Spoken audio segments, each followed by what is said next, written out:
Good day mga boss, so all is well. Papakita ko sa inyo kung paano ko ginawa itong aking concrete pond. So dati itong kulungan ng baboy, gagawin nating concrete fish pond para makapag-alaga tayo ng hito or tilapia. So tara boss, tignan natin, subaybayan nyo ako para makita nyo kung paano yung proseso. Siya nga pala mga boss, paki-subscribe and follow naman yung aking page. And paki-click na rin yung notification bell para sa updated na videos na kadugtong ng aking gagawing video. Thank you.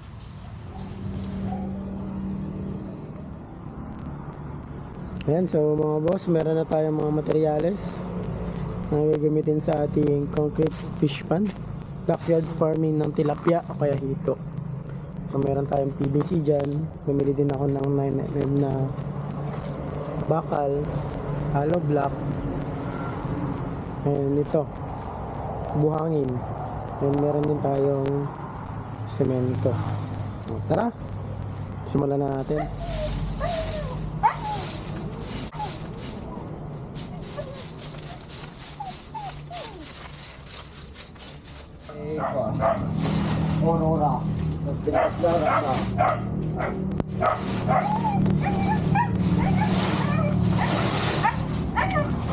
For the vlog, hello. Shout out. Yan, so hinahalo na yung ating semento mga boss. Tinitiktikan din ng ating lolo yung iharang niya para mapatungan ng hollow block.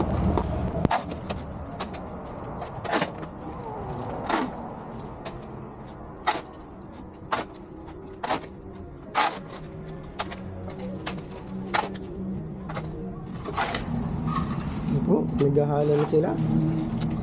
Ready na yung concrete fish pond natin. Konting kembot na lang. Shoutout sa dalawang lolo kong pogi na gumagawa.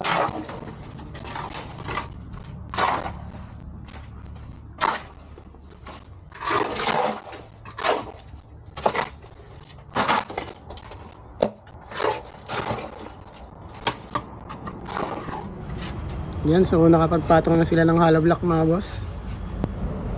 Yan boss, so naharangan na natin yung butas. Ayan. Susunod naman natin yung iba ng parts. Ayan, so palitada naman tayo mga boss.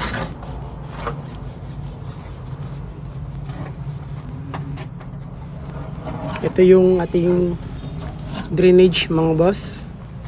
Yan yung daluyan ng tubig sa loob. Then dito naman sa labas, dito yung exit kung tayo ay magde-drain, full drain mga boss.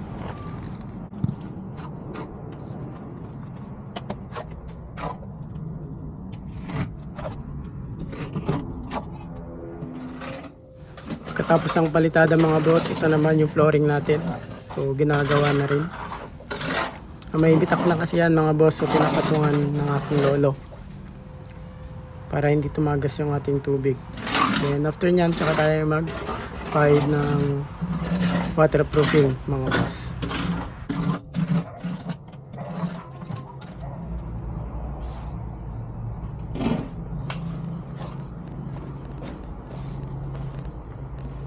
Yan na mga boss, so pwede na, malapit na. So ito yung drainage natin. Ayan. So kinapos tayo sa semento, maghahalo sila ulit. Pero konti na lang. Then pagkatapos ng flooring, sasara na lang itong isa. Kasi mahirap mag flooring kung walang dadaanan, masikip yung area. Ayan. So yung kulungan ng baboy natin, magiging kulungan ng tilapia o kaya hito. Okay mga boss idol, so tapos na yung ating fish pond, concrete pond. Ito yung ating drainage. Tapos lulusot dito. Ayos.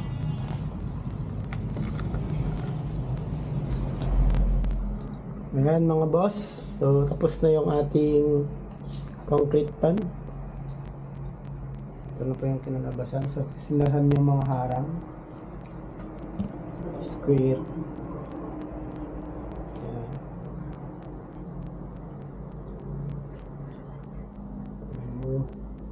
Tapos yun yung drainage natin mga boss. Hindi ako nakita. Ayan.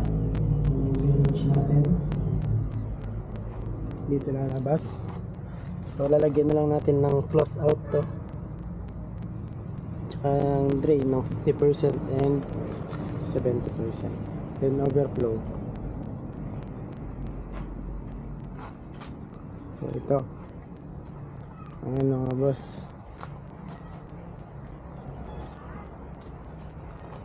So ang susunod dyan, lalagyan natin ng waterproofing para hindi tumagas at maubos yung tubig ng ating tilapia. So after ng 15 days siguro, pwede na nating lagyan ng tubig na may saging para mamatay daw yung mga chemicals o kung ano man yung nasa tubig at sa semento. Yun yung sabi ng mga eksperto. So hindi naman ako expert. Nag-aaral pa tayo.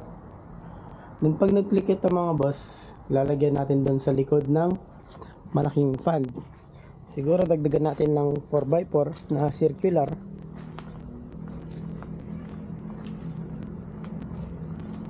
Yan, dyan natin ilalagay kung sakali.